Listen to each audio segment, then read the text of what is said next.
Hello दोस्तों, नमस्कार। मैं मनीष कुमार पांडे आपका डीपी मनी स्टडी में हार्दिक स्वागत करता हूं।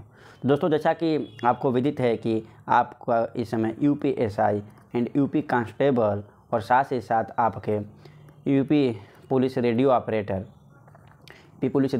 के जो प्रीवियस ईयर्स के क्वेश्चन हैं यूपीएसआई के, उस सारे क्वेश्चन को डिस्कस कराए जा रहे हैं ताकि आपके ये सारे क्वेश्चन यूपीएसआई, कांस्टेबल और रेडियो ऑपरेटर और भी कोई यूपी पुलिस के द्वारा आयोजित जो परीक्षाएं हैं उनमें डायरेक्टली इस प्रकार के क्वेश्चन आपको देखने को मिलेंगे। क्योंकि पहली वीडियो में मैंने बता ही चुका है कि इन सारे के मैथ के सिलेबस देखा जाए या रीजनिंग के सिलेबस देखा जाए वो सेम टू सेम है, आप जाकर देख भी सकते हैं। तो चलिए दोस्तों, उस सीरीज़ का तीसरी वीडियो आज मैं शुरू करता हूं। तब तक के लिए दोस्तों आप नज़रें बनाए कर देखिए और आपके एग्ज़ाम में ये सारे क्वेश्चन अति महत्वपूर्ण हैं और देखने को भी जरूर मिलेंगे। तब तक दोस्तों चलिए शुरू करते हैं। क्वेश्चन कह रहा है दोस्तों कि पाइप ए 48 मिनटों में एक टैंक खाली कर सकता है, पाइप बी उसी टैंक को 72 मिनट में भर सकता है दोस्तों, और पाइप सी उसी टैंक को 40 मिनट में 96 मिनट में भर सकता है। यदि तीनों पाइपों को एक साथ जोड़ दिया जाए तो बताइए कि तीनों पाइपों को एक साथ चालू कर दिया जाए तो बताइए कि हमारी टंकी जो है कितने देरों में पूरी की पूरी क्या हो जाएगी, भर जाएगी। ये आपके एग्जाम में क्वेश्चन पूछ रहा है। यानी तीनों टंकी को खाली कर खोल दिया जाए, यानी ए बी सी तीनों को खोल दिया जाए तो कितने देर में, कितने समय में पूरी की पूरी टंकी क्या हो जाएगी, भर जाएगी। ये क्वेश्चन जो है पूछ रहा है। तो इस प्रकार के क्वेश्चन दोस्तों, जैसे कि मैंने वर्क एंड टाइम वाला क्वेश्चन बताया था, तो सेम टू सेम उसी प्रकार से होता है। कार्य और समय का जो कॉन्सेप्ट मैंने बताया था वही होता है, लेकिन हेडिंग अपने छोटी कॉपी में लिखिएगा पाइप और टंकी हेडिंग, पाइप और टंकी हेडिंग डालिएगा और उसमें 2 पॉइंट जरूर लिखिएगा। पहली पॉइंट ये लिखिएगा कि यह सेम टू सेम यह कार्य एंड समय की कॉन्सेप्ट पर हल किया जाता है, कार्य एंड समय की कॉन्सेप्ट पर हल किया जाता है। पहला नोट लिखिएगा और दूसरी नोट उस कॉपी में ज़रूर ये लिख लीजिएगा कि इसकी जो इफ़िशियंसी होगी, यानी जो क्षमता होगी, ये ज़रूर नोट लिख लीजिएगा। इसकी इफ़िशियंसी यानी जो हम क्षमता वाले टर्म को आपको बताए थे। यदि जो पाइप है, अगर पाइप भरने का काम कर रहा है, पानी को भरने का काम कर रहा है, पानी को भरने का काम कर रहा है, तो इसकी इफ़िशियंसी जो है पॉजिटिव होगी। यदि पाइप द्वारा पानी निकालने की बात की जा रही हो, यानी जो पाइप निकालने की बात की जा रही है उसकी इफ़िशियंसी जो है हम निगेटिव में लेंगे और सेम टू सेम वही कॉन्सेप्ट का फॉलो करेंगे। हमारा आंसर आपको जल्दी दिखाई देगा। केवल आपको एक ही चीज़ याद रखना है, इसमें क्या अलग होगा, कार्य समय पर ही अलग होगा। आपको नोट के रूप में ये याद रखना है कि जो पानी भरने वाली है उसको पॉजिटिव के रूप में उसकी इफ़िशियंसी को लेते हैं, और जो पाइप जो है तो पानी निकालने का काम करता है उसकी इफ़िशियंसी निगेटिव में लेते हैं, और हमारा उत्तर जो कहती हूँ आपको मिलेगा। क्वेश्चन कह रहा है दोस्तों, पाइप ए 48 मिनट में एक टंकी को खाली कर सकता है। देखो ये पाइप ए है, ये 48 मिनट में खाली कर सकता है, तो -48 मैंने लिख दिया, यहाँ पर मिनट लिख दिया। 48 मिनट माइनस इसलिए लगा है, देखो एफिशिएंसी तो माइनस में रखेंगे, प्लस इसके समय को भी माइनस में दर्शाया, इसलिए दर्शाया है, समय को भी माइनस में नहीं होता है, मैं यहाँ पर इसलिए दर्शाया है ताकि आपको ये समझ में आए कि ये खाली करने वाली जो है टंकी है। आगे देखो, पाइप बी उसी टंकी को 72 मिनट में भर सकता है। ये पाइप बी है, उसी टंकी को 72 मिनट में क्या कर सकता है, भर सकता है। तो देखो इसका पॉजिटिव लिखे, जिस अंक के सामने चिन्ह नहीं रहता है उसे पॉजिटिव मानते हैं। आगे देखो, पाइप सी उसी टंकी को 96 मिनट में भर सकता है। एक पाइप सी भी है जो इसको कितने मिनट में भर सकता है, 96 मिनट में भर सकता है। यानी ए और बी ये जो है भरने वाला है और सी जो है निकालने वाला, इसलिए इसका चिन्ह क्या है, माइनस से लिखा है। मैंने क्या बताया दोस्तों, इसको कार्य और समय के कॉन्सेप्ट पर हल करते हैं, और कार्य समय का कॉन्सेप्ट मैंने लेक्चर नंबर 1 में बता दिया है, इसलिए यहाँ पर डायरेक्टली मैं इसको बताऊँगा। अब हम इस संख्या को 48, 72 और 96 मानेंगे, और दोनों में क्या देखेंगे, इसका लसक तीनों का क्या होगा। तो मैंने लसक आसान बताने के लिए आपको बताया था कि सबसे बड़ी संख्या इसमें ले लो, जैसे कि 96 हम ले लेते हैं बड़ी संख्या। इस 96 का गुणनखंड अपने मन में जानते रहो तभी जाके हल बनेगा। 96 का गुणनखंड क्या होगा, देखो 96 में तुम 4 से अगर भाग करते हो तो 4 × 24, 24 चौका 96, कैसे 24 दूना 48, 48 दूना का 96। या तुम ऐसे करो डायरेक्ट, क्या करो कि इसको लिख दो तुम, क्या 2 गुण है। अब देखो 2 गुण करो, 96 में 2 से भाग करोगे तो क्या आएगा तुम्हें, 48 आएगा। तो इसको 48 लिखो या फिर 2 गुणे लिखो तो फिर 24 हो जाएगा, फिर यहाँ 24 लिख दो। लिख दिए तुम। क्यों दोस्तों, ऐसे करते ही कैसे ईजी हो जाता है लसो। देखो अब देखो तुम 48 वाली संख्या लो, 48 देखो 24 दूना का 48 इसमें शामिल है, 48 इसमें क्या है शामिल है, इसलिए 48 का कोई भी इसमें लेने की जरूरत नहीं है। 72 देखो 72 क्या होता है 24 तिया 72, 24 यहाँ शामिल है 3 नहीं शामिल है तो इसमें 3 क्या कर लोगे शामिल कर लोगे और 96 का पूरा अंक है ही, यही तुम्हारा लसव प्राप्त हुआ, यही तुम्हारा क्या हुआ लसव प्राप्त हुआ, यानी तुम्हारा लसव क्या प्राप्त हुआ, ये तुम्हारा लसव प्राप्त हुआ, ये तुम्हारा लसव नहीं है तो इसको हम क्या कर दिए, इसको हम यहाँ से हटा दिए।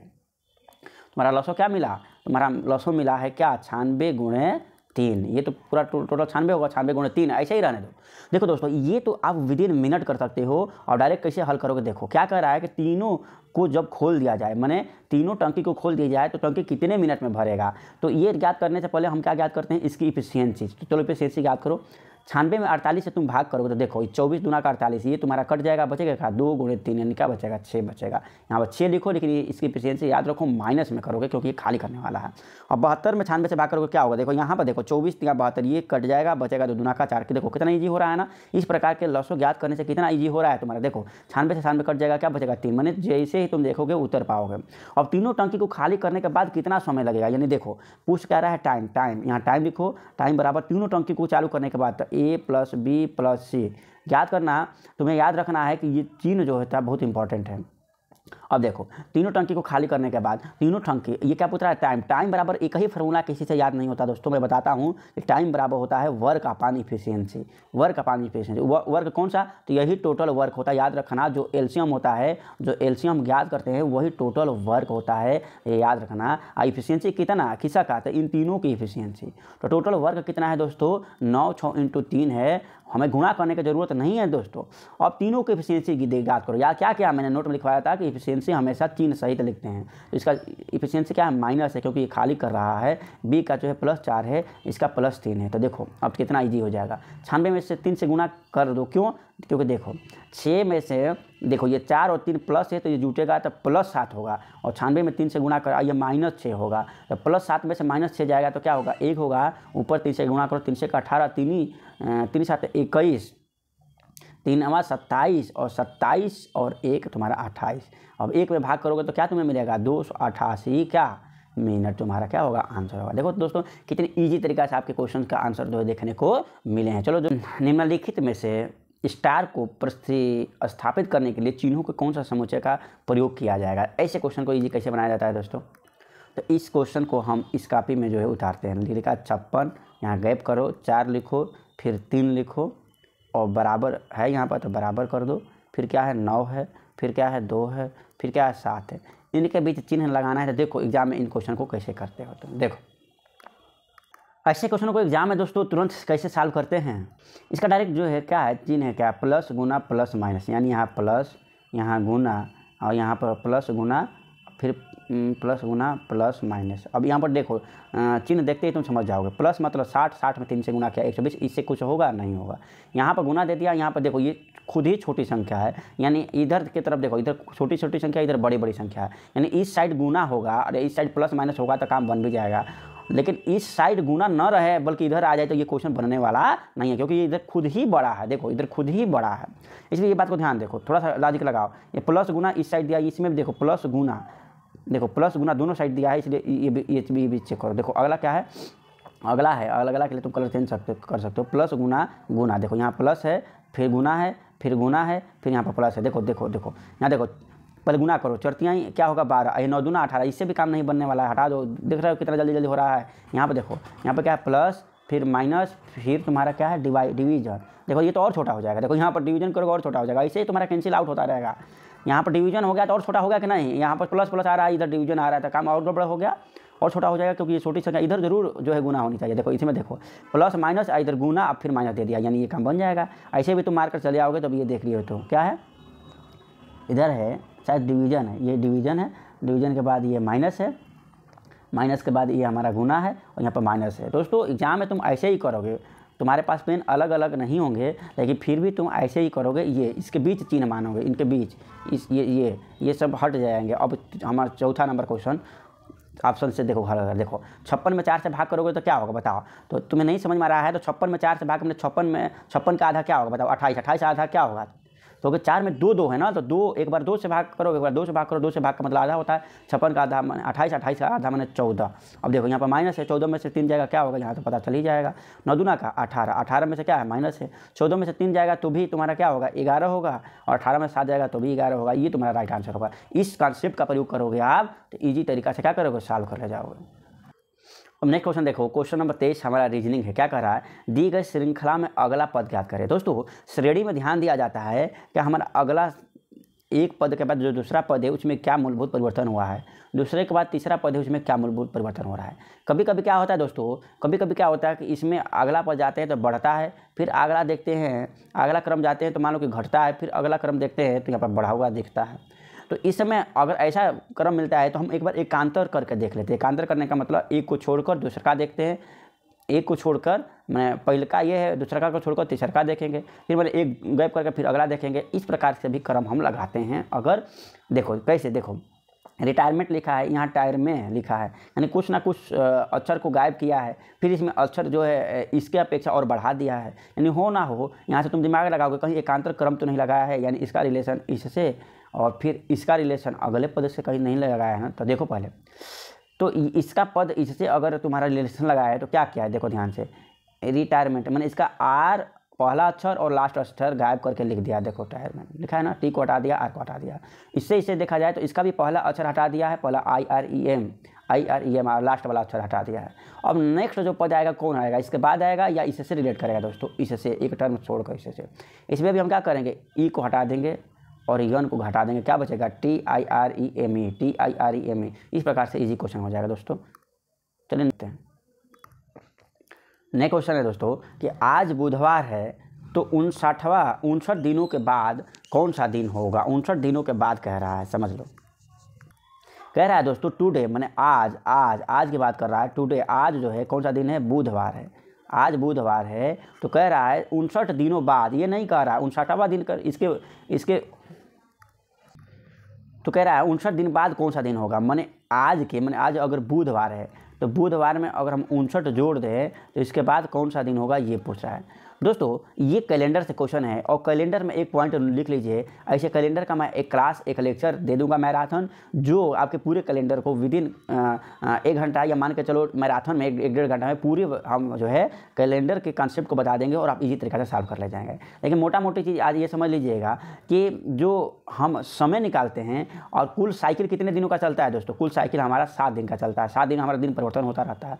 इसलिए हम इसमें एक कॉन्सेप्ट जिसको अतिरिक्त दिन के नाम से जानते हैं, अतिरिक्त दिन वाला हम निकालते हैं कि कोई भी हमारा दिन दे दिया है और फिर पूछता है 59 दिन बाद क्या होगा, 7 दिन बाद क्या होगा, तो जितने दिन बाद पूछता है उसमें अतिरिक्त दिन निकालते हैं। और अतिरिक्त दिन कैसे निकालते हैं, तो उसमें हम 7 से डिवीजन करके अतिरिक्त दिन निकालते हैं। कैसे, 7 से डिवीजन करके अतिरिक्त दिन निकालते हैं। तो 59 में 7 से गुणा भाग करो तो 7 है 56, यानी 8 साइकिल में फिर हमारा वो साइकिल क्या होगा, 8 से 7 का जो दिन 8 साइकिल चलेगा फिर हमारा साइकिल जो है प्रारंभ होगा।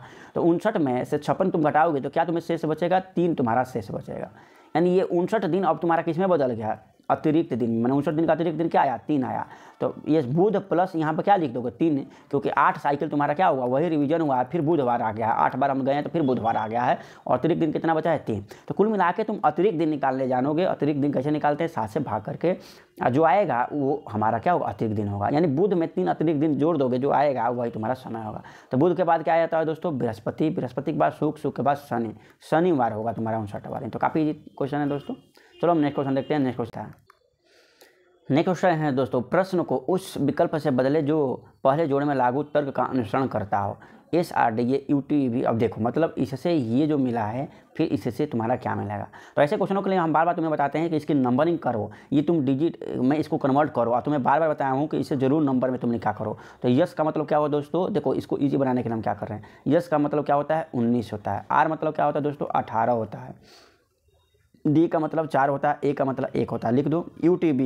अब इसके सामने लिखो, यू का मतलब दोस्तों होता है 21, टी का मतलब होता है 20। देखो लिखते ही तुम्हें उत्तर मिल रहा है, सोच लो लिखते ही। ई का मतलब क्या है दोस्तों, देखो यू का मतलब 21, टी का मतलब 20, ई का मतलब होता है तुम्हारा 5, यहाँ पर कुछ गड़बड़ हो रहा है। बी का मतलब क्या होता है दोस्तों 2 होता है। चलो यहाँ पर देखो, यहाँ से देखो तो इसमें क्या जोड़ रहा है, +2 जोड़ रहा है। यहाँ देखो क्या जोड़ रहा है, इसमें भी +2 जोड़ रहा है, लेकिन आगे तुम देखो +1 कर रहा है, आगे देखो तुम्हारा +1, यानी पहले 2 जोड़ रहा है फिर +1 बोल रहा है। P मतलब होता है 16, 16 में 2 जोड़ोगे तो क्या होगा 18, यानी इसमें भी 2 जोड़ेगा PUO यक्स, यानी इसमें तुम्हारा क्या जुटेगा 2 जुटेगा, इसमें भी 2 जुटेगा, इसमें क्या जुटेगा 1 जुटेगा, 1 जुटेगा। अगर सीरीज़ की बात करें तो इस हिसाब से होगा। देखो P माने 18 में 2 जोड़े 20, 20 किसका होता है दोस्तों T का होता है। U 21 2 जोड़े 23, 23 किसका होता है दोस्तों W का होता है, यानी TW किस में आया है देखो,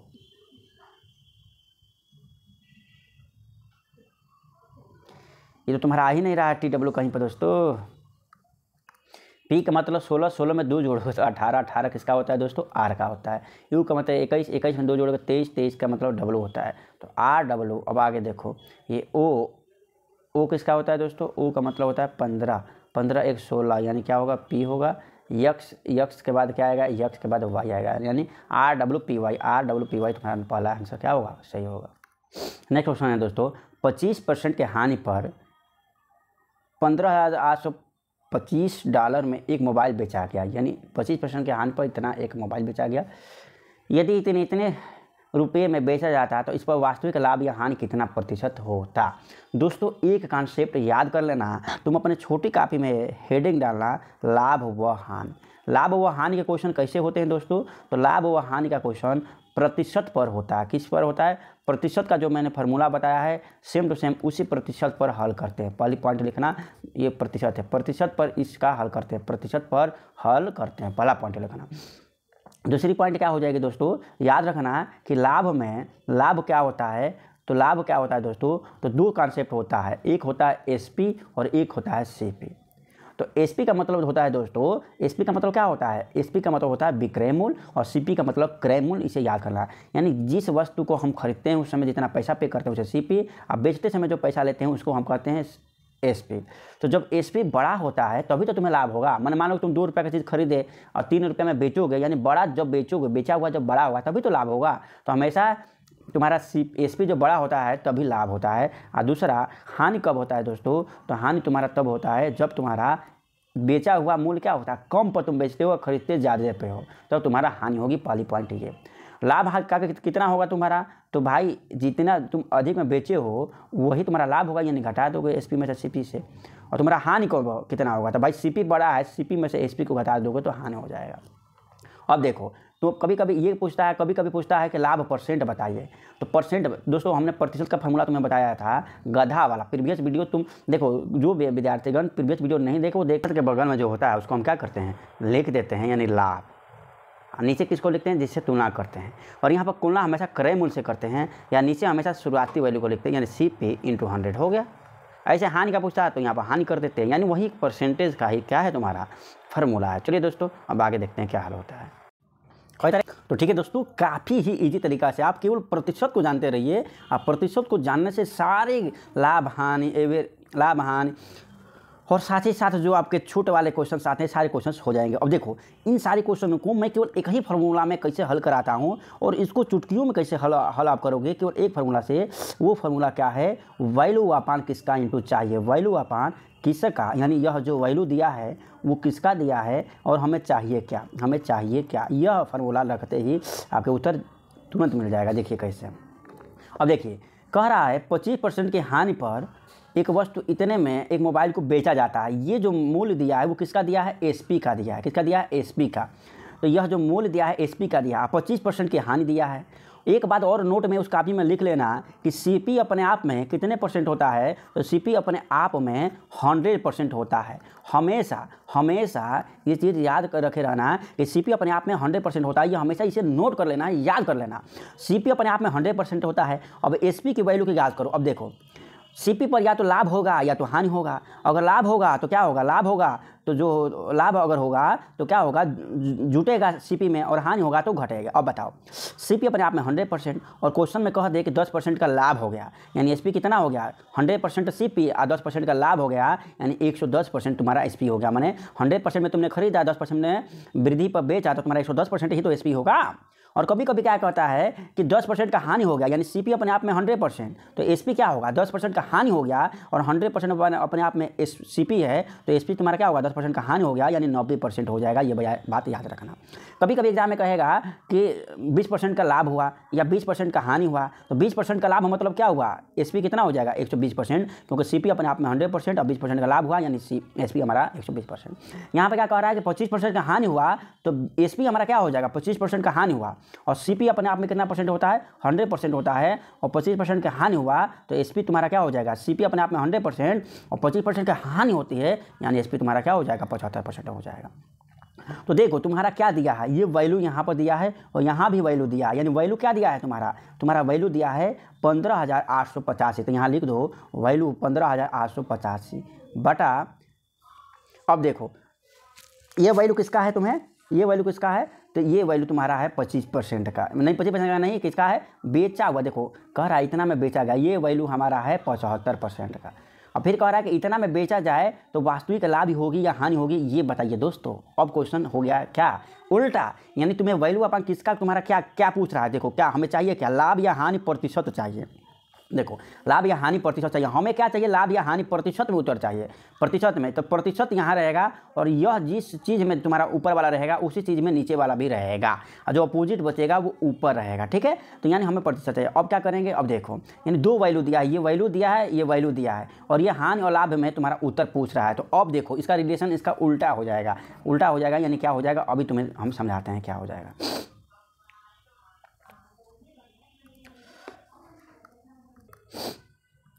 अब देखो अब कह रहा है कि ये 75%, देखो ये जो वैल्यू है 75% की है, लेकिन अब हम उल्टा रखेंगे। क्या उल्टा रखेंगे, तो ऊपर हम देखो उल्टा रख रहे हैं, 75% रख रहे हैं, ये वैल्यू की जगह 75% रहे। ये 75% किसका मान है, तो इस डॉलर का मान है कि कितने डॉलर का, $15,825 का मान है, लिख दिए। इनटू हमें चाहिए क्या, कि इतने पर लाभ हुआ या हानि हुआ ये चाहिए, यानी 25,320 में हम बेचेंगे तो लाभ हुआ या हानि हुआ ये हमें चाहिए, यानी प्रतिशत में हमारा उत्तर चाहिए। इसलिए हमने इसको इस रुपये लिखा कि ये हमारा वैल्यू है वो कितने डॉलर के, इतने डॉलर की है, तो इतने डॉलर में हमारा कितना परसेंट होगा ये हम ज्ञात कर लेंगे तो हमारा लाभ हानि पता चल जाएगा। दोस्तों एक लाइन में ही आपके उत्तर मिलते हैं, हम इससे कटा पिटा दीजिए आपके उत्तर मिल जाएंगे। अब क्या करेंगे, इसे बारी बारी से कटा दिए जाएंगे। अगर आपका 25 का पहाड़ा आता है तो देखो 25 का पहाड़ा आता है तो 25 से तुम कटाओगे तो क्या आएगा, 25 चौका 100, ऐसे जाएगा 25 चौका 100, 25 दूना का 50, दोनों मिलाकर 150 और 4 2 6, 150 आया, 8 तुम्हारा 158 से 8 आ जाएगा और 82 हो जाएगा। और 82 तुम्हारा हो जाएगा तो 25 तिहाई 75। अब तुम्हारा क्या होगा, 82 होगा 75, 82 यानी 7 5, फिर 25 तिहाई 75। इस तरीक़े से भाग करना सीखो। देखो यहाँ पर देखो 25 से करने 25 एक बार चला जाएगा, हाँ, फिर 3 उतारोगे नहीं जाएगा तो एक जीरो बढ़ा कर 2 उतारोगे 32, फिर 25 से करने 25 हो जाएगा। 25 जब उतारोगे तो फिर क्या तुम्हें बचेगा, 7 और 0 बचेगा, यानी कट नहीं रहा है। तो जाने तो नहीं 25 से कट रहा है, तो 25 से नहीं कट रहा है तो देखते हैं किस चीज़ से कटेगा, उसी से कटा देते हैं, 5 से कटा देते हैं। तो देखो 5 25, 3 उतारेंगे नहीं जाएगा, 3 उतारेंगे नहीं जाएगा, 5 का 30, फिर 5 का 20, ये तुम्हारा मिलेगा। लेकिन 1 5 देखो 2 5 यहाँ कटाएं, 1 5 ऊपर कटाएं, 1 5 बचा है इसलिए 1 5 यहाँ कटा दे रहे हैं, 15 5 75। ठीक है दोस्तों, 5 समझ में आ रहा। अब देखो कलर को फिर चेंज कर रहे हैं, फिर 3 से कटा रहे हैं क्योंकि ये 3 से कटेगा। देखो 3 5 15, ऊपर 5% बचा, ऊपर 5% बचा, और ये 3 से कटाते हैं तो 3 दूना से 3 1 3, 3 1 3, इस प्रकार से तुम्हें मिला। अब इसके आगे हल करेंगे तो क्या होगा, ऊपर 5, अब 5064 बचेगा बटा 211 बचेगा। इससे अगर आप डिवीजन करिएगा तो 24 बार में कट जाएगा। 24 में 5 से अगर गुणा करना है तो 24 5 होता है 120%। अब बताओ दोस्तों, अब एसपी हमारा क्या होगा, 120% होगा, यानी इतने में बेचा जाए तो एसपी तुम्हारा परसेंटेज में कितना निकला, 120% में निकला। और सीपी अपने आप में 100%। तो कितने परसेंट का लाभ या हानि हुआ, तुम्हें बताओ, लाभ हुआ या हानि हुआ, तो सर लाभ हुआ क्योंकि वृद्धि हुआ। कितने परसेंट की, तो 20% की तुम्हारा क्या हुआ, लाभ हुआ। इस प्रकार से दोस्तों देखो एक ही फॉर्मूला से तुम्हारा आंसर आया है, केवल कट पिट तुम जितना जल्दी कर लो उत्तर पा लो। एक क्वेश्चन दोस्तों डायरेक्शन वाला है, तो डायरेक्शन वाला का मतलब क्या होता है, देखिए डायरेक्शन वाला के लिए अपने कॉपी में नोट कर लीजिए कि अगर दाहिने मुड़ना है, डायरेक्शन वाला अपने कॉपी में नोट कर लीजिए कि अगर दाहिने मुड़ना है तो हम हमेशा क्लॉकवाइज मोड़ते हैं। किधर, क्लॉकवाइज। हेडिंग डालिए अपने छोटी कॉपी में, अगर दाहिने मुड़ने की बात करें तो क्लॉकवाइज घूमेंगे, अगर बाएँ मुड़ने की बात करें, किधर, बाएँ मुड़ने की बात करें बाएँ, तो एंटी क्लॉकवाइज घूमेंगे, एंटी क्लॉकवाइज घूमेंगे। ये चीज़ आप हमेशा नोट करे रहिएगा। अब देखो, जैसे क्लॉकवाइज का मतलब तुम इधर जा रहे हो और दाहिने मुड़ने के लिए कह दिया, तो दाहिने इस पॉइंट पर हो तुम, दाहिने मुड़ने की कर दिया तो या तो तुम इधर मुड़ोगे या तो तुम इधर मुड़ोगे। अब दाहिने मुड़ने की कर दिया, दाहिने का मतलब क्लॉकवाइज तुम्हें पता है, तो तुम बिना सोचे दाहिने का मतलब क्लॉकवाइज होता है तो इधर घूम जाओगे, क्योंकि क्लॉक इधर घूमती है ना कि इस दिशा में घूमती है। अब मान लो तुम ऊपर से नीचे आ रहे हो और कह दिया दाहिने मुड़ना है, तो दाहिने मतलब क्लॉकवाइज अगर तुम याद कर रहे रहोगे तो क्या होगा फ़ायदा। देखो, तुम इधर आ रहे हो दक्षिण की तरफ, तो दो ही तरफ मुड़ सकते हो, या तो तुम इधर मुड़ सकते हो या तो तुम इधर मुड़ सकते हो। तो घड़ी क्या इधर घूमती है, एक बार घुमा कर देख लो, नहीं सर घड़ी इधर नहीं घूमती है। और दाहिने मुड़ने के लिए कहा, दाहिने मुड़ने का मतलब क्या हुआ, क्लॉकवाइज, यानी घड़ी इधर घूमती है, तुम आराम से इधर घूम जाओगे। ये कॉन्सेप्ट याद रखना। मानो ऊपर की तरफ जा रहे हो और कह दिया कि बाएँ मुड़ो, और बाएँ माने एंटी क्लॉकवाइज यानी घड़ी के विपरीत, तो क्या करेंगे, बाएँ मुड़ने के लिए कहता है, तो तुम या तो इधर मुड़ोगे या तो इधर मुड़ोगे। घड़ी देखो, घड़ी देखो, इधर मुड़ोगे का मतलब घड़ी इधर घूमेगी या घड़ी इधर घूमेगी, तो घड़ी दोस्तों हमेशा इधर घूमती है। और तुम्हें एंटी क्लॉकवाइज घूमना है, यानी इधर ना घूम के तुम इधर घूम जाओगे। ठीक है ना दोस्तों। तो इस तरह से काफ़ी ही ईजी हो जाता है क्वेश्चन अगर इस कॉन्सेप्ट को आप याद रखे रहोगे। तो इस कॉपी में केवल डायरेक्शन से केवल यही 2 पॉइंट याद रखना है, बाकी हर क्वेश्चन तुम्हारे लिए क्या हो जाएंगे, ईजी हो जाएंगे। देखो, तो अब जैसे कहेगा, देखो और एक चीज़ डायरेक्शन में तुम्हें क्या याद रखनी है, डायरेक्शन में हमेशा याद रखनी है कि डायरेक्शन में इधर जो होता है वो ईस्ट होता है, यानी पूरब होता है, यानी तुम्हारा दाहिने तरफ पूरब होता है, तुम्हारा मूड़ी मूड़ी का मतलब दोस्तों तुम्हारा ऊपर सिर जो होता है वो उत्तर होता है, और तुम्हारा बायां हाथ हमेशा क्या होता है, पश्चिम होता है, और तुम्हारा पैर यानी नीचे की तरफ हमारा दक्षिण होता है। ये फिगर और ये चीज़ तुम डायरेक्शन में बना लेना, तुम्हारा इसी से पूरा डायरेक्शन खत्म। कैसे, तो देखो, गौरव पूर्व दिशा में 15 किलोमीटर चलता है, मैंने यहाँ से गौरव चला है 15 किलोमीटर पूर्व दिशा में, ये हमने चला दिया 15 किलोमीटर पूर्व दिशा में। वह दाएँ मुड़ता है, दाएँ का मतलब क्या होता है, क्लॉकवाइज, या तो तुम ऐसे घूम सकते हो या तो तुम ऐसे। क्लॉकवाइज का मतलब क्या होता है कि गाड़ी जिस दिशा में घूम रही हो, यानी तुम्हें किधर घूमना पड़ेगा, ऐसे, तभी तो क्लॉकवाइज होगा। तो दाहिने मुड़ता है, तो देखो इधर दाहिने मुड़ा दिया। ठीक है, फिर आगे देखो, फिर दाएं मुड़ता है, दाएं। अब यहाँ से तुम्हारा दायां क्या होगा, तुम ही बताओ। दायां, दायां माने क्लॉकवाइज। देखो, या तो तुम इधर मुड़ सकते हो या तो तुम इधर मुड़ सकते हो। इधर मुड़ोगे तो घड़ी के विपरीत दिशा में घूम रहे हो, और तुम्हें दायां मुड़ना है, दायां माने क्लॉकवाइज होता है, तो तुम इधर मुड़ोगे। फिर वो दाएँ मुड़ता है तो दाएँ मुड़ गया, और अंत में बाएँ मुड़ता है, अंत में बायाँ, बायाँ माने एंटी क्लॉकवाइज। पहले देखो, या तो तुम इधर घूम सकते हो या तो तुम इधर घूम सकते हो, इधर घूम सकते हो या तो इधर घूम सकते हो। अब देखो, अब तुम इधर अगर घूमते हो, तुम अपने पीछे की तरफ ही घूमोगे। देखो, ऐसे घूमते हो तो ये क्लॉकवाइज कहलाएगा, कहलाएगा ना क्लॉकवाइज, यानी तुम्हें बाएँ घूमना है। बाएँ माने होता है एंटी क्लॉकवाइज, यानी तुम ऐसे घूमोगे इधर। तो किधर की तरफ तुम्हारा मुँह है, देखो कह रहा है कि अब वो किस दिशा की ओर अभिमुख है, यानी तुम्हारा मुँह किधर की तरफ है, दक्षिण की तरफ है, उत्तर मार्ग चले आओगे। यह केवल पॉइंट अगर आप अपने रफ कॉपी पर लिख लेते हो, हेडिंग डालकर रीजनिंग में डायरेक्शन एंड दिशा और दूरी, हाँ डायरेक्शन और डिस्टेंस, तो तुम्हारे ये क्वेश्चन क्या हो जाएंगे, सॉल्व हो जाएंगे। नेक्स्ट क्वेश्चन है दोस्तों कि एक नाव 54 घंटे में 270 किलोमीटर धारा के विपरीत दिशा में चलती है और 64 घंटों में इतना किलोमीटर धारा की दिशा में जाती है, शांत जल में नाव की गति क्या होगी। देखो दोस्तों, चाल और दूरी तुम अपने कॉपी में हेडिंग डाल दो, चाल व दूरी अपने कॉपी में हेडिंग डालो, और 2-3 पॉइंट जो मैं लिख रहा हूँ उसे तुम लिखो। पहला पॉइंट हेडिंग, चाल व दूरी। पहला, चाल का मात्रक क्या होता है दोस्तों, किलोमीटर प्रति घंटा होता है, किलोमीटर प्रति घंटा होता है, किलोमीटर प्रति घंटा होता है। और दूरी का मात्रक तुम्हारा होता है या तो मीटर होगा, या तो किलोमीटर होगा, या तो तुम्हारा क्या होगा, सेंटीमीटर होगा, या तो और भी इस तरीके से होता है। तो किलोमीटर प्रति घंटा भी हो सकता है, या तुम्हारा मीटर प्रति सेकेंड भी हो सकता है। एक एक लिखने की ज़रूरत नहीं है। एक कॉन्सेप्ट तुम्हें याद करना पड़ता है, कभी कभी तुम्हें ज़रूरत पड़ती है किलोमीटर प्रति घंटा को तुम्हें मीटर प्रति सेकंड में बदलने की, और कभी कभी इसके विपरीत भी ज़रूरत पड़ती है। तो ये तुम्हें कॉन्सेप्ट याद करना है कि किलोमीटर प्रति घंटा को बदलते हैं मीटर प्रति सेकंड में, तो क्या करते हैं। एक कॉन्सेप्ट और याद करना है कि मीटर प्रति सेकंड को किलोमीटर प्रति घंटा में बदलते हैं तो क्या करते हैं, ये चीज़ याद करना पड़ेगा। तो देखो, किलोमीटर प्रति, पहली पॉइंट की तुम्हें ये पॉइंट में लिखना है। पहली पॉइंट ये है कि पहली चीज़ ये है कि किलोमीटर प्रति घंटा को मीटर प्रति सेकंड, मतलब जिसमें बदलते हैं वो ध्यान देते हैं। ये नोट लिखना कि जिसमें बदलते हैं उस पर ध्यान देते हैं। तो जिसमें बदल रहे हैं वो क्या है, छोटा है कि बड़ा है। देखो, इसके लिए पेन चेंज करें, जिसमें बदल रहे हैं वो छोटा है कि बड़ा है, तो क्या है, ये छोटा है, छोटा है। तो जिसमें बदल रहे हैं वो देखते हैं, छोटा है। तो छोटा है तो किलोमीटर प्रति घंटा में 5/18 यानी छोटा से गुणा करते हैं, 5/18। और एक क्या होता है हमारा 18/5, 18/5। वो किस में गुणा करेंगे, इसमें गुणा करेंगे, इसमें गुणा करेंगे, इसमें गुणा करेंगे, तो हमें क्या प्राप्त होगा, ये प्राप्त होगा।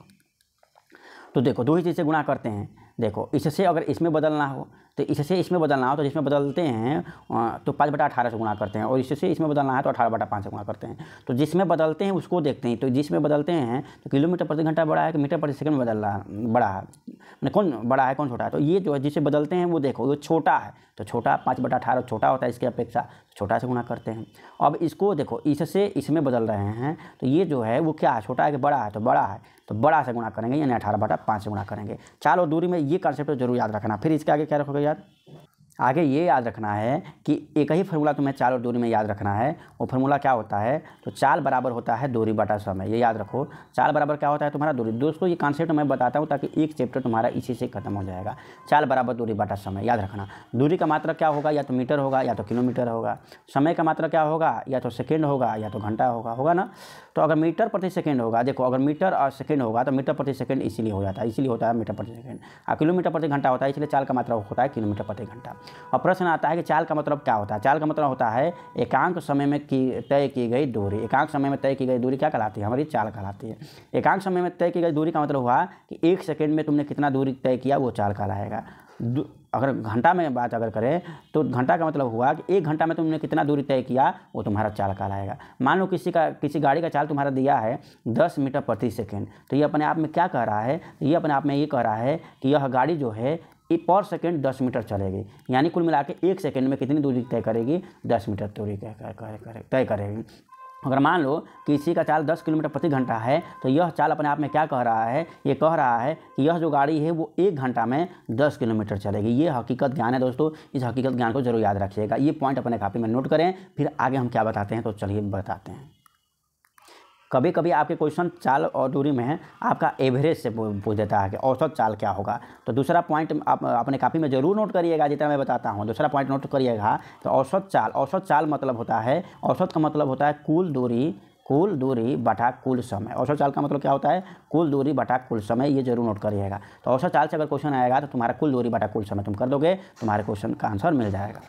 कभी कभी 2 चाल तुम्हारा दे देता है, कभी कभी 2 चाल दे देता है। एक नोट और कर लेना है, कभी कभी 2 चाल दे दिया है कि एक गाड़ी है, देखो कभी कभी देता है, ये नोट कर लेना, तुम लिख नहीं रहा हूँ मैं। एक गाड़ी है एक दिशा में, मतलब ए एक बिंदु है, एक बिंदु या बी बिंदु है। एक गाड़ी जो है ए से बी तक जाती है तो x चाल से जाती है, फिर बी से ए की तरफ आती है वापस तो y चाल हो जाती है, y चाल से वापस आती है। यानी कुल मिला के जब दूरी समान हो, क्या कुल मिला के जब दूरी क्या हो, समान हो और चाल तुम्हारा अलग अलग 2 दे दे और उस समय अगर औसत चाल पूछ दे तो उसके लिए सूत्र क्या होगा, तो याद करना, उसके लिए औसत चाल का सूत्र क्या होगा, तो उसके लिए औसत चाल का सूत्र होगा 2 × x × y अपान x + y। याद करना काफ़ी इंपॉर्टेंट है, इससे क्वेश्चन डायरेक्ट एग्जाम में देखने को मिलेंगे। यानी 2 × दोनों चाल का गुणनफल बटा चालों का योगफल। दोस्तों मैं चाहूँ तो इसको प्रूव कराऊँ और हकीकत ज्ञान से बताऊँ, लेकिन अभी मैं क्वेश्चन पेपर सॉल्व करा रहा हूँ। चैप्टर जब कराऊंगा तो मैं इसे जरूर बताऊँगा। ये इंपॉर्टेंट चीज़ है, अगर इतना जानते हो तो चाल समय दूरी से तुम्हारे क्वेश्चन कुछ इंपॉर्टेंट। देखिए नाव पर आधारित प्रश्न में क्या होता है देखिए, और रेलगाड़ी पर आधारित प्रश्न में इसी लगे पूरी दोनों हर कॉन्सेप्ट जो है आपका क्लियर हो जाएगा। हम मानते हैं कि माना लेट मतलब माना शांत जल में नाव की चाल यक्ष है। इसे दोस्तों अपने कॉपी में नोट डाउन कर ले प्लीज़, आपसे रिक्वेस्ट है, आपके लिए बहुत इंपॉर्टेंट है। तो शांत जल में नाव की चाल हमने यक्ष माना, इसे रट लो या जैसे भी हो उससे समझ लो कैसे भी। धारा की चाल हमने वाई माना, तो धारा की दिशा में नाव की चाल जो होगी, देखो अब जिस दिशा में नाव चल रही है उसी दिशा में धारा भी चल रही है, तो क्या होगा, धारा ढकेले मतलब इस पर क्या लगाएगा, फोर्स लगाएगा कि नहीं, उसी दिशा में, तो चाल हमारी बढ़नी चाहिए, इसीलिए नाव की चाल जो है x + y हो जाएगा। और धारा के विपरीत नाव की चाल क्या हो जाएगा दोस्तों, अब देखो अब धारा इधर की तरफ चले और नाव इधर की तरफ चले तो चाल में क्या होगी, कमी होगी ना। अगर तुम जल में नहाए होगे गंगा जी में या कोई भी नदी में तो तुम्हें यह बात का अनुभव होगा। तो क्या होगा, धारा के विपरीत अगर चलेंगे तो हमारा चाल घटेगा, यानी x - y होगा। वही रेलगाड़ी पर आधारित प्रश्न में देख लो कि क्या होता है कि अगर कोई रेलगाड़ी किसी खंभा को या पुल को या किसी आदमी को पार करने में रेल द्वारा जो है तय की गई दूरी क्या होती है, तो ट्रेन अपनी लंबाई के बराबर ही दूरी तय करती है। ये याद रखना, ट्रेन अपनी लंबाई के बराबर ही दूरी तय करती है।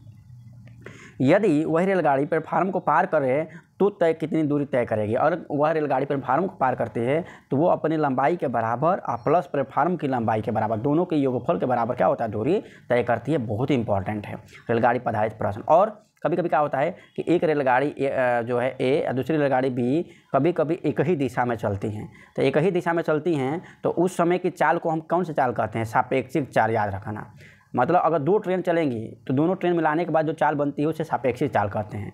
तो अगर दोनों ट्रेन समान दिशा में जा रही है और दोनों का मान लो अलग अलग यक्ष और वाई चाल है तो उस समय चाल क्या होगा, घटेगा। क्यों? क्योंकि इसके सापेक्ष देखोगे, एक ही दिशा में अगर ट्रेन चलती हुई तुम्हें कभी मिलती है तो लगता है कि एक ट्रेन बहुत धीरे धीरे ही चल रही है हमारी ट्रेन, यानी क्या हुआ, उसमें चाल घटता है। अगर विपरीत दिशा में हो, कहने का मतलब देखो एक यक्ष है, अब विपरीत दिशा में जो है वाई आ रही है, तो एक ट्रेन ए है, एक ट्रेन बी है, विपरीत दिशा में आ रही है, तो जब पार करेगी तो ये भी अपनी स्पीड से पार करेगी, ये भी अपनी स्पीड से पार करेगी, तुरंत ही पार कर ले जाएगी, यानी चाल उस समय क्या हो जाएगा, विपरीत दिशा में चाल हमारा जुटेगा। मैंने ट्रेन की बात होगी तो इसका उल्टा होता है, याद रखना दोस्तों।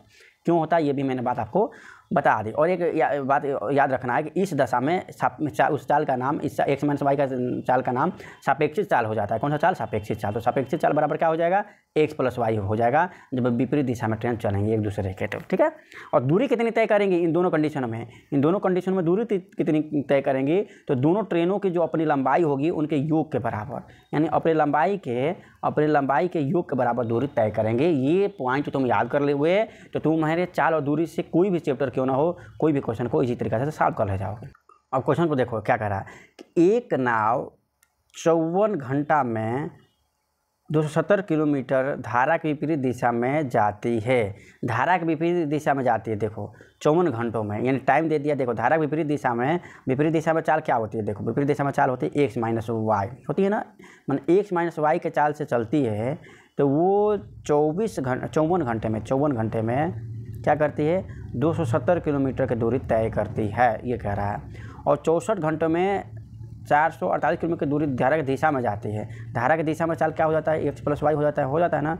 इस स्थिति में जो होता है कि 64 घंटों में कितनी दूरी तय करती है, 448 किलोमीटर की दूरी तय करती है। क्या करती है, ये चाल है दोस्तों, ये चाल है, ये क्या है, चाल है। तो बताओ चाल बराबर क्या होता है, दूरी बटा समय। तो एक्स माइनस वाई बराबर, यहाँ से देखो चाल बराबर होता है दूरी बटा समय, एक ही फार्मूला केवल यूज करूँगा। तो एक्स माइनस वाई बराबर क्या होता है, चाल बराबर दूरी बटा समय। तो दूरी बटा समय मतलब दूरी हमारा क्या है 270 और समय कितना है दोस्तों 54, ये हो जाएगा इसका भी चाल, ये चाल है, चाल एक्स प्लस वाई बराबर चाल बराबर दूरी बटा समय, यानी 448 बटा 64। ये जो एक्स माइनस वाई और एक्स प्लस वाई का मान क्या आएगा, अब बताओ एक्स माइनस वाई और एक्स प्लस वाई का मान क्या आएगा, यहाँ से कैलकुलेट करके गुणा करके जो करोगे वही आएगा तुम्हारा। तो ये देखो ये 270 है 54, देखो अब ऊपर 0 है तो तुम यहाँ से दिमाग लगाओ, 4 में किससे गुणा करेंगे तो 0 होगा, तो 5 से। तो एक बार 5 से गुणा करो तो 5 का 20 का 0 और 5 25 2 27, हाँ भैया 5 से तो कट जा रहा है तो ऊपर 5 आ जाएगा। इसमें भी देखो अब 4 से किससे गुणा करोगे तो 8 होगा, तो मान लो कि 2 से ही करोगे तो 8 आ जाएगा, 4 दूना का 8। 2 से ही करने से काम नहीं ना चलेगा, तो तुम चलो इसमें 8 से कटा दो, 8 8 64, इसको भी 8 से कटा दो, 8 5 40, 8 से 48, फिर 8 7 56, यानी तुम्हारा एक्स प्लस वाई का मान क्या आया 5 किलोमीटर प्रति घंटा। एक्स माइनस वाई का मैंने ऊपर वाले का मान 5 आया, नीचे वाले का मान क्या आया 7 आया है। अब यहाँ से तुम आसानी से हल कर ले जाओगे, क्या कर लोगे, आसानी से हल कर ले जाओगे। पूछा क्या है, तो पूछा है कि शांत जल में नाव की चाल ज्ञात कीजिए, मैंने यक्ष का मान पूछा है। तो यक्ष का मान पूछा है तो इन दोनों को जोड़ दो, इन दोनों को जोड़ोगे तो वाई से वाई क्या होगा, कैंसिल हो जाएगा, तो क्योंकि चिन्ह अलग है। और 2x यहाँ पर हो जाएगा, यक्ष 2x और 5 7 क्या हो जाएगा 12। यहाँ से क्या हो जाएगा, यक्ष बराबर 12 बटा 2 हो जाएगा, यक्ष बराबर यानी 6 किलोमीटर प्रति घंटा तुम्हारा क्या आएगा, उत्तर आएगा। देखो ये उत्तर है। इस प्रकार से दोस्तों क्वेश्चन काफ़ी ईजी होता है। अब देखते हैं नेक्स्ट क्वेश्चन है दोस्तों, एक धनराशि 3 वर्षों में साधारण ब्याज के तहत अपने आप की दोगुनी हो जाती है। दोस्तों ये बहुत ही ईजी क्वेश्चन है, ये इस प्रकार के क्वेश्चन मैंने आपको सॉल्व भी कराया है। देखिए क्या कह रहा है एक साधारण ब्याज की दर से कोई भी धनराशि अपने आप में कितने परसेंट दोस्तों होती है, 100% होती है। कोई भी धनराशि अपने आप में कितने परसेंट होती है, 100% होती है, मूलधन है। तो ये धनराशि जो है वो कितने वर्षों में, 3 वर्षों में, कितने ईयर में, 3 ईयर बाद यह धनराशि अपने आप की दोगुनी हो गई। अपने आप की कितनी हो गई, दोगुनी हो गई, यानी 100% है तो कितनी परसेंट हो गई, 200% हो गई। कितने परसेंट हो गई, 200% हो गई। कितने वर्षों में, 3 वर्षों में। तो यह कितने वर्षों में अपने आप की 52 गुनी हो जाएगी। कितने वर्षों में अपने आप की क्या हो जाएगी, 52 गुनी हो जाएगी। तो पहले देखो समझो, इसकी कई विधि है, पहले देखो यहाँ से समझो। 100% जो है यहाँ पर यह धनराशि कितने वर्षों में क्या कह रहा है कि 52 गुनी हो जाएगी। तो देखो यहाँ पर एक और मैं ऐसे कर दे रहा हूँ, देखो ऐसे कितने और वर्षों में 52 गुनी हो जाएगी। 52 गुनी होने का मतलब क्या, 5200% हो जाएगी। 52 गुनी का मतलब क्या, 52 से गुणा कर दोगे 5200% हो जाएगी। कितने वर्षों में, तो हाउ मच ईयर, ठीक है दोस्तों। अब देखो एक क्वेश्चन से इस क्वेश्चन को वैल्यू एक ही फार्मूला से हम कैसे सॉल्व कर सकते हैं, वो कौन सी फार्मूला है, वैल्यू अपान किसका इंटू चाहिए। देखो तो दोस्तों कितना इंपॉर्टेंट फार्मूला है, वैल्यू अपान किसका इंटू चाहिए से इस क्वेश्चन को देखो कैसे चुटकियों में हल कर सकते हैं। पहले समझो यह वैल्यू जो हमें उत्तर किस में चाहिए दोस्तों, वर्षों में उत्तर चाहिए। यह वैल्यू अपने आप में हमारी जो वैल्यू दी हुई है वो वर्ष में दी हुई है। कितने वर्ष में दी गई है, 3 वर्ष में दी गई है। वैल्यू कितना दी गई है, 3 वर्ष दी गई है। तो यहाँ लिखते हैं 3 वर्ष बटा यह वैल्यू किसका है, बात समझो, यही समझने वाले पॉइंट है, ये वैल्यू किसका है। तो अब देखो तुम यहाँ ध्यान से कि यह वैल्यू 100% माने 100% जो माने 100 था 200% हो जा रहा है। कैसे, क्यों हो जा रहा है, क्योंकि इसमें पर ईयर क्या हो रहा है, साधारण ब्याज की वृद्धि हो रही है। तो कितने साधारण ब्याज की वृद्धि हो गई है, देखो तो दोस्तों कितना साधारण ब्याज की वृद्धि हो गई है, तो 100% साधारण ब्याज की वृद्धि हो गई। कैसे निकला, तो ये 200 हो गया, 200 में से 100 घटाओगे तो क्या आ जाएगा, 100% हो जाएगा। तो ये 100% के ये क्या है, ब्याज है। 100% ब्याज क्यों आया, क्योंकि 3 वर्षों में यानी पर वर्ष कुछ ना कुछ मिला होगा। यानी यह 3 वर्ष जो है, यह जो वैल्यू है ये किस परसेंट के मान है, 100% के मान है। या यूँ कहो तो 3 वर्षों में वह धन 100% बढ़ा है, यानी यह 100% किसकी मान है, 3 वर्ष में मान है। तो इसके रिवर्स भी कर दोगे, यह इसका मान है, यह इसका मान है। तो यह वैल्यू 3 वर्ष किसका है, यह वैल्यू 3 वर्ष दोस्तों 100% का मान है। हमें चाहिए कितना, 52% नहीं चाहिए। अब देखो इसमें कितने परसेंट का ब्याज है, यहाँ से यहाँ तक देखो इसमें कितना परसेंट ब्याज होगा। तो 100 है वो तो क्या है, हमारा मूलधन है। अब 52% हो जा रहा है, यानी हो ना हो इसमें से 100 घटा देंगे तो हमें पता चल जाएगा कि कितना ब्याज है, चलो घटाओ। तो 52 में से 100 घटाओगे, 5200 में से तो क्या आएगा, 5100% हो जाएगा। यानी हमें जानना है कि 5100% जो ब्याज है, 5100% जो ब्याज है कितने वर्षों में हो जाएगा। तो अब देखो साधारण फार्मूला, वैल्यू अपन किसका इंटू चाहिए, या वैल्यू 3 वर्ष किसकी है, तो 100% ब्याज के मान है। तो 3/100 इंटू चाहिए कितना परसेंट, हमें 5100% की वैल्यू हमें चाहिए। तो परसेंटेज मान लो कैंसिल हो जाएगा, और डबल जीरो से यहाँ पर डबल जीरो कैंसिल हो जाएगा। यानी 3 में 51 से गुणा करने में जितना समय लगेगा वही तुम्हारा उत्तर है। 3 एकम 3 और 3 पाँचे 15, 153। देख लीजिए कितना क्वेश्चन ईजी हो गया दोस्तों। यह मेरा वैल्यू अपन किसका इंटू चाहिए बहुत इंपॉर्टेंट है। इसको कोरिलेट अगर करने जान गए तो आप तुरंत ही उत्तर पा जाओगे। चलो नेक्स्ट क्वेश्चन देखते हैं। नेक्स्ट क्वेश्चन है कि ए का अर्थ प्लस है, बी का अर्थ माइनस है, तो इसका मान ज्ञात करना। दोस्तों बहुत ईजी क्वेश्चन है, केवल बस 7। सी का अर्थ क्या है, गुना है, तो गुना यहाँ रखो, 2 रखो। तो नेक्स्ट क्वेश्चन दोस्तों, तो 7 की जगह 7 रख दिए। सी का मान क्या कह रहा है, सी का अर्थ गुना है तो गुना रख दिया। 2 है, ये ब्रैकेट में रखा है तो चलो भैया ब्रैकेट कर देते हैं। ए का मान क्या है, ए का अर्थ प्लस है तो यहाँ प्लस कर देते हैं, फिर ब्रैकेट किया, ब्रैकेट कर देते हैं 3। सी का मान अर्थ क्या, सी का अर्थ जो है गुना है, फिर 3 है, ब्रैकेट बंद है। बी का अर्थ क्या है, बी का अर्थ माइनस है तो माइनस किया, और पहले क्या कर दिया, चेक कर दिया। देखो इसमें बदमाश का रूल करते हैं, किसका, बदमाश का रूल फॉलो करते हैं। यानी सबसे पहले ब्रैकेट का हल करते हैं, फिर ऑफ मैंने का, सबसे पहले ब्रैकेट का हल, फिर ऑफ का, फिर डिवीजन का, फिर मल्टीप्लिकेशन का, फिर एडिशन का, फिर सब्ट्रैक्शन का। ठीक है दोस्तों, तो सबसे पहले ब्रैकेट हुआ, तो चलो तो ब्रैकेट करो। तो 7 दूना का क्या हो जाएगा, 14, प्लस 3 का क्या हो जाएगा 9 माइनस 6, फिर एडिशन का 14 9 जोड़ो, तो 14 9 तुम्हारा 33 में से 14 9 क्या होगा 23 में से 6 जाएगा क्या होगा 17, तुम्हारा राइट आंसर है। चलो नेक्स्ट क्वेश्चन देखते हैं। देखो इस ग्राफ को, इस क्वेश्चन को मैं प्रीवियस वीडियो में दोस्तों बता दिया है, वही वाला ग्राफ से अलग क्वेश्चन पूछेगा। आप देखते हैं क्वेश्चन क्या पूछेगा।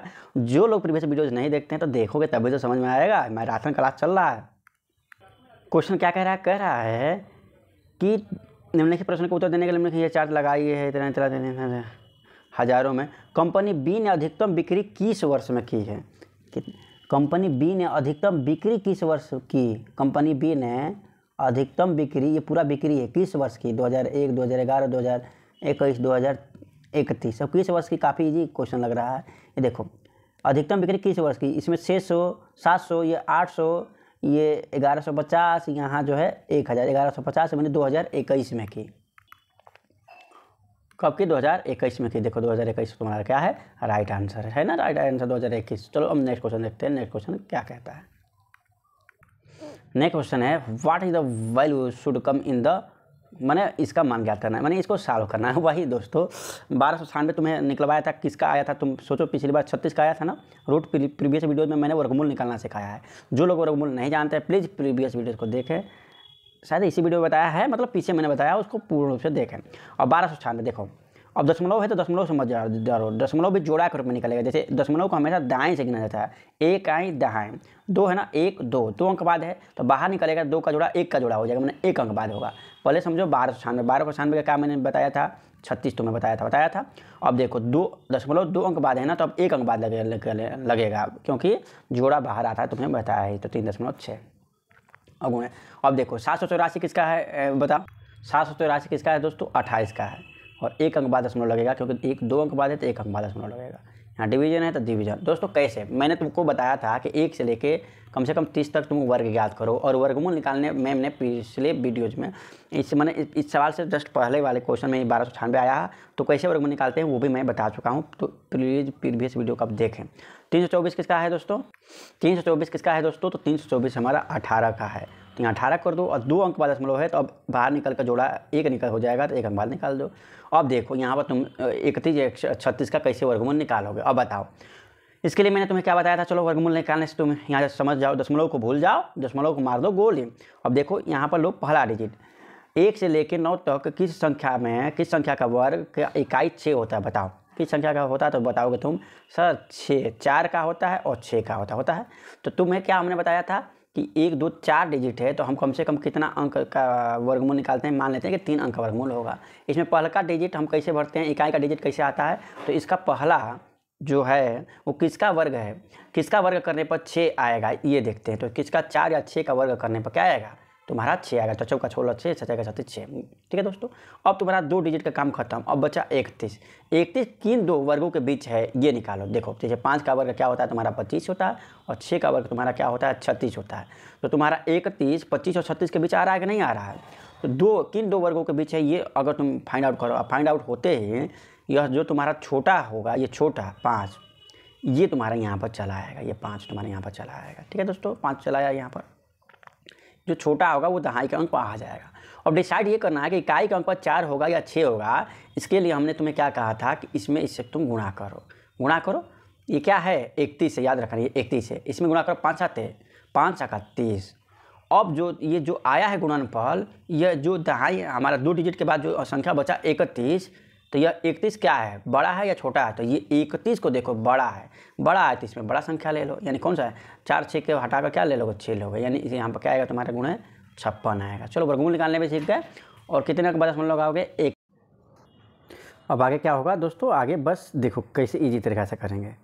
देखो 3.6 है ना, 3.6 रहने दो, समझो ईजी तरीका। देखो 2.8 है ना, 2.8 रहने दो, भागा को भूल जाओ, गुण है 5.6 है ना, 5.6 कर दो। भागा का मतलब बटा होता है, क्या होता है बटा, तो इसे लिख दो 1.8 लिख दिया। अब देखो ये 18 इसे समझो, इसे 36 समझो, 18 दूना का 36, 1 अंक बाद दशमलव इसमें भी है, 1 अंक बाद दशमलव इधर भी है, कट जाएगा, ठीक है दोस्तों। ऊपर क्या होगा 2।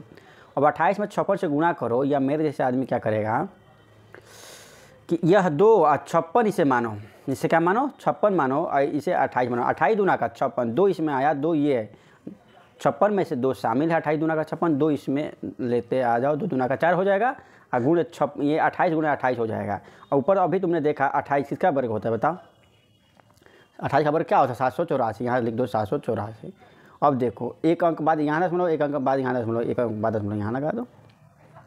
अब 4 से गुणा करो, 4 चौका 16 का 6, हाथ में लगा 1, 4 8 है 32, 32 1 33 का 3, और 4 7 28, 28 3 31, और 2 अंक बाद दशमलव लगा दो। 31.300 तुम्हारा क्या है राइट आंसर है, चाहो तो तुम ला सकते हो। ये रहा इसका उत्तर 31.300। ठीक है दोस्तों, हमें उम्मीद है कि आपको ये सारे वीडियो समझ में आ रहे होंगे। दोस्तों यदि समझ में आ रहे होंगे तो अपने विचार से चैनल को आप सब्सक्राइब भी कर सकते हैं यदि आपको लाभ मिल रहा हो। नेक्स्ट क्वेश्चन है दोस्तों, एक कॉलेज में पुरुषों महिलाओं की संख्या के बीच का अनुपात 21:22 है। दोस्तों अनुपात और समानुपात की वीडियो मैंने अपने चैनल पर एक अलग से मैथ का सेक्शन डाला है, प्लेलिस्ट बनाया है। उस प्लेलिस्ट में बहुत बढ़िया समझाया है। आपसे विनती है कि उसको देखें, तब जाके ये अच्छे से समझ में आएगा। पूरे अनुपात समानुपात को मैंने पढ़ा रखा है उसमें। तो अनुपात 21:22 है। यदि पुरुषों की संख्या में देखो, यहाँ पर देखो ये है पुरुष, देखो पुरुष को P लिख दिया हूँ और महिला को मैं लिख दे रहा हूँ A। ये है 21 संबंध है क्या 22। दोस्तों अनुपात समानुपात पढ़ा दिया हूँ। तो पुरुषों की संख्या में 20% वृद्धि हुई है।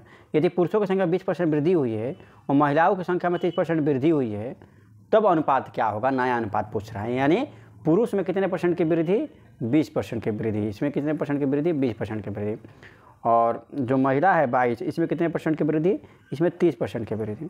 तो कोई भी संख्या अपने आप में कितनी % होती है दोस्तों, बोलो। तो कोई भी संख्या अपने आप में कितनी होती है, नहीं पता है तो याद रखना, हर संख्या अपने आप में 100% होती है।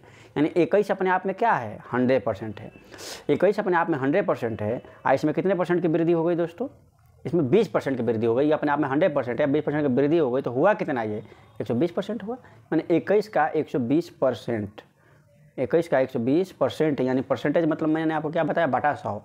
और संबंधे का मतलब क्या होता है दोस्तों, संबंधे का मतलब भी बटा ही होता है।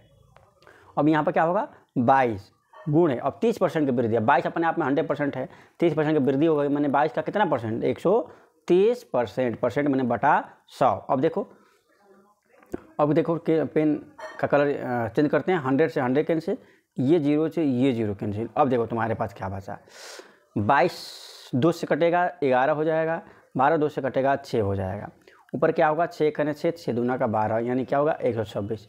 नीचे क्या होगा, 13 कने 13, हाथ में लगा 1, 13 कने 13 1 14, यानी 126 बटा 143 तुम्हारा क्या है, राइट आंसर है। चलो इसी लगे ये नेक्स्ट क्वेश्चन इसके जस्ट नीचे ही है। देखो, उस अर्धगोले का कुल पृष्ठीय क्षेत्रफल ज्ञात कीजिए जिसकी त्रिज्या इतना सेंटीमीटर है और पाई का मान ये दिया है। दोस्तों अर्धगोला का कुल पृष्ठीय क्षेत्रफल, देखो अर्धगोला होता कैसे, ये है हमारा अर्धगोला, ये हमारा अर्धगोला, पाई का मान दिया है। और ये अर्धगोला में दोस्तों ये होती है हमारी त्रिज्या r, ये होती है त्रिज्या r। तो कह रहा है उस अर्धगोले का पृष्ठीय क्षेत्रफल कह रहा है। पृष्ठीय क्षेत्रफल का मतलब समझ रहे हो, केवल ये क्षेत्रफल कह रहा है।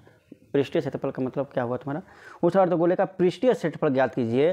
पृष्ठीय क्षेत्रफल का मतलब क्या दोस्तों, इधर चारों तरफ घूम जाओ और ये भी तुम्हारा पृष्ठीय क्षेत्रफल के ही अंतर्गत आएगा ये। तो देखो अगर पूरा गोला का पृष्ठीय क्षेत्रफल तुम देखोगे तो देखो एक वृत्त का तुम्हारा पृष्ठीय क्षेत्रफल क्या होता है, πr² होता है, राइट। और कोई गोला क्या है, वृत्त का मतलब ये हुआ ये पार्ट, और गोला का मतलब क्या होता है दोस्तों, गोला का मतलब पूरा स्फीयर होता है। जैसे पृथ्वी हमारी गोलाकार है, अंडा हमारा गोलाकार है, ठीक है। उसी प्रकार से अगर तुम पूरे संपूर्ण गोला का संपूर्ण पृष्ठ या पृष्ठीय क्षेत्रफल देखते हो तो क्या होता है, πr² होता है। तो इससे आधा काट दोगे तो यह जो शेष बचेगा वो क्या होगा, 2πr² होगा कि नहीं होगा, होगा ना। और ऊपर का एक देखो, ऊपर का भी एक वृत्तनुमा बनेगा, काटने के बाद ऊपर भी एक पृष्ठीय रूप से वृत्तनुमा बनेगा जो कि अलग से πr² होता है, अलग से πr² होता है। यानी जोड़ दो इसको तो हमारा 3πr² हो गया। 3πr² कहाँ से आया, बात समझ में आया।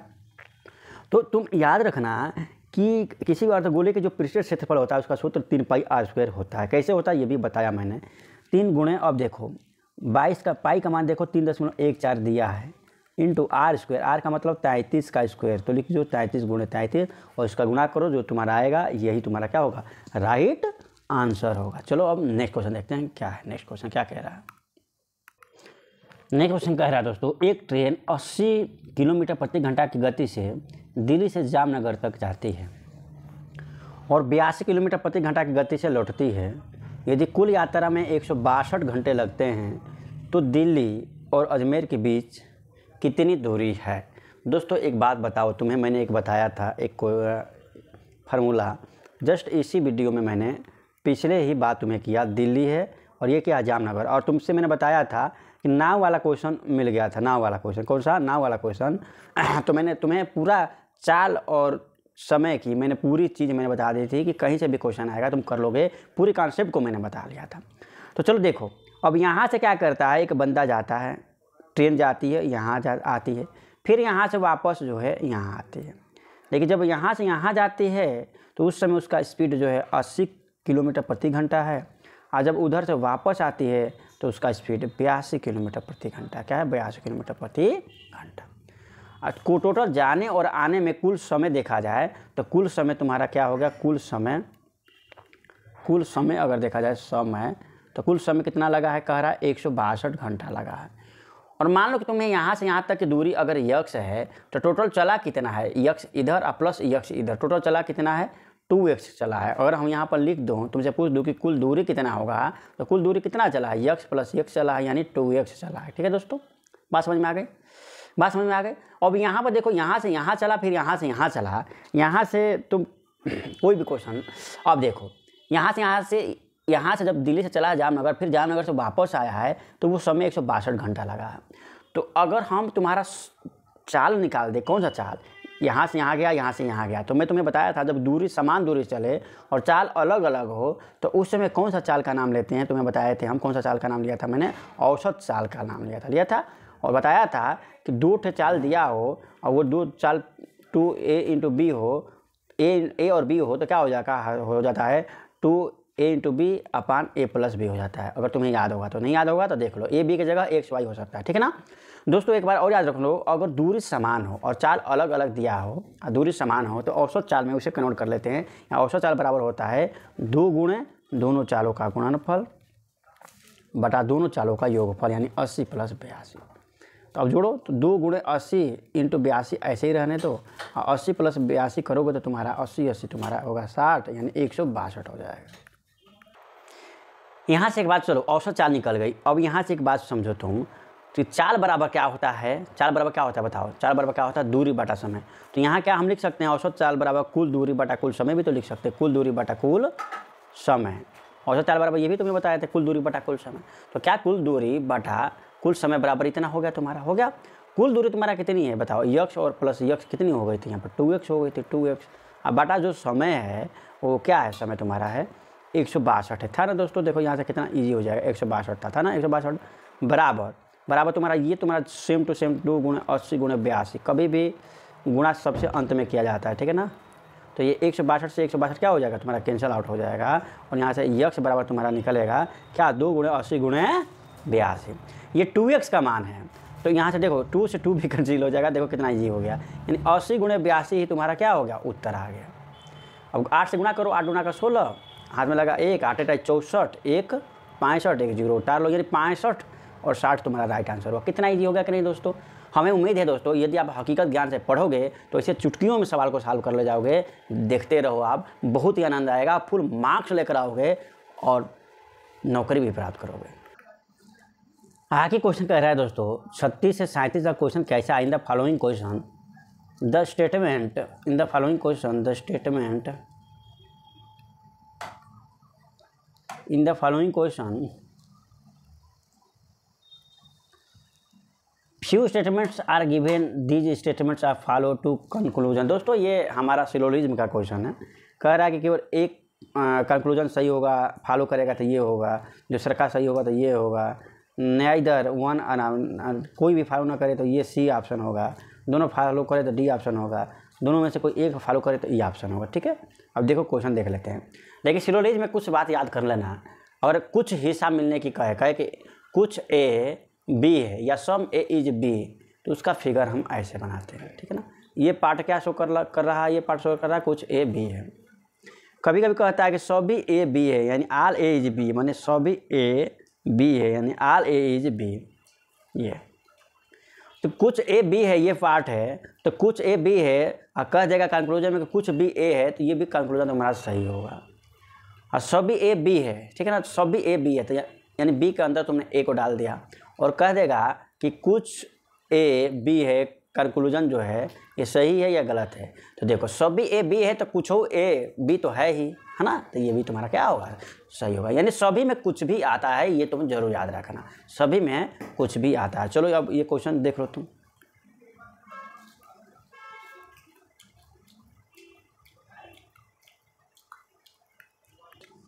क्या है यहाँ दोस्तों, ऑल मेन आर वुमेन, यानी सभी मेन वुमेन है। अभी मैंने तुमको ए बी वाला बताया ना, सभी मेन, ये सभी मेन जो है वो सभी मेन क्या है, वुमेन है। तो सभी मेन को हमने वुमेन के अंदर डाल दिया, ये सभी मेन क्या है, वुमेन है। अब आगे देखो, आगे क्या कह रहा है, some women are people, some women यानी केवल कुछ वुमेन को क्या कह रहा है, पीपुल कह रहा है, यानी सम वुमेन आर पीपुल। देखो मेन के बारे में डिस्कस नहीं किया है, इसलिए मेन को मैंने टच भी नहीं किया, जो नहीं कहे वो टच तुम नहीं करोगे। आगे देखो, अब कंक्लूजन देखो क्या कह रहा है, कंक्लूजन में कह रहा है कि सम मेन आर पीपुल, यानी कुछ मेन, कुछ आदमी जो है लोग हैं। अब देखो कुछ आदमी लोग हैं, ये सही है, कुछ आदमी लोग हैं, इसमें टच है नहीं है ना, तो पहला स्टेटमेंट तुम्हारा गलत हुआ, लेकिन अगला देखने के बाद कन्फर्म करोगे। आगे अगला क्या कर रहा है, some women are men, some women यानी कुछ वुमेन, ये देखो उल्टा करा, कुछ वुमेन मेन है, देखो ये वुमेन का ही तो पार्ट है, कुछ वुमेन मेन है कि नहीं है, हाँ कुछ वुमेन मेन है, यानी ऑप्शन बी फॉलो कर, यानी ऑप्शन दूसरा फॉलो, केवल ऑप्शन दूसरा फॉलो जो करेगा तो बी तुम्हारा आंसर होगा इसमें, ठीक है ना दोस्तों। तो हम चलो 36 से लेकर 37 तक तुम क्वेश्चन को सॉल्व करोगे। आगे देखिए क्या कह रहा है कि सभी सामग्री उत्पाद है, समझो सभी सामग्री, तो ये तुम्हारा हुआ सामग्री, सभी सामग्री, सभी सामग्री, ये सभी की सभी सामग्री, ये क्या है उत्पाद है, तो इसको सामग्री बनाओ और इसको उत्पाद में डाल दो, ये है उत्पाद, सभी सामग्री उत्पाद। अब देखो सभी उत्पाद समान हैं, सभी के सभी उत्पाद क्या है समान है, तो सभी उत्पाद के अंदर क्या डाल लो समान डाल दो, सभी उत्पाद क्या है समान है। अब आगे देखो सभी सामान खराब है, सभी सामान यानी सभी के सभी सामान क्या है खराब है, तो सभी सामान क्या है खराब है, तो सभी सामान को क्या कर दो तुम खराब में डाल दो, ये खराब आ गया सबसे अंत वाला। फिर निष्कर्ष कर रहा है कि सभी सामग्री समान है, देखते हैं सभी सामग्री समान है कि नहीं। सभी सामग्री, देखो ये सामग्री कर रहा है, सभी सामग्री समान है, हाँ भैया सभी सामग्री समान के अंदर ही आ रहा है, तो पहला तुम्हारा क्वेश्चन क्या होगा सही होगा। अगला देखो सभी उत्पाद खराब है, देखो सभी उत्पाद यानी ये वाला हिस्सा, सभी का उत्पाद क्या खराब के अंदर आ रहा है, हाँ आ रहा है, तो ये भी सही, यानी ए और बी दोनों सही, यानी तुम्हारे इस हिसाब से कौन सा सही होगा डी होगा ऊपर के हिसाब से। फिर वही बात दोस्तों, इसमें तर्क और दिया है कि प्रत्येक एक कथन है और एक और दो तर्क दिए गए हैं, तो आपको तय करना है कि कौन सा तर्क जो है दिए गए कथन के अनुसार सही है, ठीक है। चलो और केवल एक तर्क प्रबल होगा तो ये हमारा उत्तर होगा, दूसरा का सही होगा तो बी उत्तर होगा, दोनों में से कोई एक होगा तो सी उत्तर होगा, कोई भी ना होगा तो डी होगा, दोनों होगा तो ई होगा, ठीक है दोस्तों। चलो अब इस क्वेश्चन कथन कह रहा है कि क्या जंगली जानवरों के शिकार पर प्रतिबंध होना चाहिए, क्या जंगली जानवरों के शिकार पर प्रतिबंध होना चाहिए, तो अपना ज्ञान तुम लगाओगे, अपना तर्क दोगे। हाँ इसके कारण विशेष प्रजातियाँ विलुप्त हो सकती हैं, हाँ इसके कारण माने तुम मतलब कोई जंगली जानवर का शिकार करेगा तो हाँ इसके कारण विशेष प्रजातियाँ विलुप्त हो सकती है, हाँ भैया ये भी सही है, लेकिन कौन प्रबल सही है आगे देखो, नहीं यह मांस का सस्ता स्रोत प्रदान करता है, ये तो बिल्कुल गलत है दोस्तों, है कि नहीं, मैंने पहला सही है, देखो ये भी पहला सही मारा है, यानी अपने तर्क के हिसाब से इसको उत्तर देना होता है दोस्तों। लास्ट क्वेश्चन नंबर 40 क्या कह रहा है दोस्तों, कह रहा है कि दिए गए सभी वर्षों में कंपनी ए की तुलना में कंपनी बी ने कितने प्रतिशत अंक बिक्री की, कितने प्रतिशत अधिक बिक्री की। तो पहले देखो कंपनी ए में टोटल कितना हुआ है, तो ये तुम जोड़ो कंपनी ए में कितना हुआ था, देखो यहाँ पर कंपनी ए का अगर लिखते हैं तो 650, फिर 700, फिर 900 और फिर तुम्हारा हुआ 850, जोड़ो 0 0 0 5 5 10 का 0, हाथ में लगा एक जुड़ा, 1 7 7 14 14 और 9, तुम्हारा 14 9 कितना होगा दोस्तों 14 और 9 6 23 23 और 8 हमारा क्या हुआ 23 8 3100। और क्या कह रहा है कंपनी ए की तुलना में कंपनी बी ने कितने प्रतिशत अधिक की है, बी का जोड़ो, बी का अलग अलग जोड़ो, बी का देखो 700 है, फिर क्या है 850 है, फिर क्या है 1150 है, फिर क्या है 1000 है, देखो 0 5 5 10 का 0, एक हाथ में लगा 8 8 16 16 1 17 के 7 1 1 2 1 3, देखो 3700। कह रहा है कि कितने प्रतिशत अधिक, देखो प्रतिशत अधिक, अब बार बार हम कहते हैं कि जो तुम्हारा प्रतिशत में बगल में लिखा है, प्रतिशत के बगल में है वो ऊपर लिख दो, तो प्रतिशत के बगल में अधिक है, तो बताओ 3100 से 37 कितना अधिक है, 600, तो 600 ऊपर लिखो। किसमें किससे तुलना की जा रहा है, ए की तुलना में, तो जिससे तुलना की जाती है उसे कहाँ लिखते हैं दोस्तों नीचे, तो 3100 गुणे क्या होगा 100, तो हमारा किस में बदल गया प्रतिशत में, 00 से 00, यानी 600 बटा तुम्हारा क्या होगा 3100 होगा ना, 600 बटा 31 होगा। मान लो एक नहीं है ये 0 है, ठीक है ना, ऐसे कैलकुलेशन करो तो 0 से 0 कैंसिल कट हो जाएगा और यहाँ पर 20 हो जाएगा, 20 हो जाएगा लगभग 20%, लेकिन 20 से छोटा के बड़ा, देखो इधर 1 है यानी 1 है, यानी 20 से क्या होना चाहिए नीचे 1 है, यानी व्युत्क्रमानुपात ही नीचे 1 है तो ऊपर छोटा होगा, यानी ये मान क्या होगा 20% से लगभग 20% के लगभग बराबर होगा, लेकिन 20% से थोड़ा सा छोटा होगा ना। तो देखो इसका कौन सा ऑप्शन है, इसका आसपास 20 से छोटा आसपास है, देखो बताओ कौन सा है। एक लास्ट क्वेश्चन दोस्तों 40 नंबर का लास्ट क्वेश्चन दोस्तों 40 नंबर का उत्तर आप कमेंट बॉक्स में दें। देखते हैं इस क्वेश्चन का कितने लोग अधिक शक्ति सही जवाब देते हैं दोस्तों। तब तक के लिए दोस्तों नमस्कार, धन्यवाद। आगे फिर मैं ऐसे वीडियो के लिए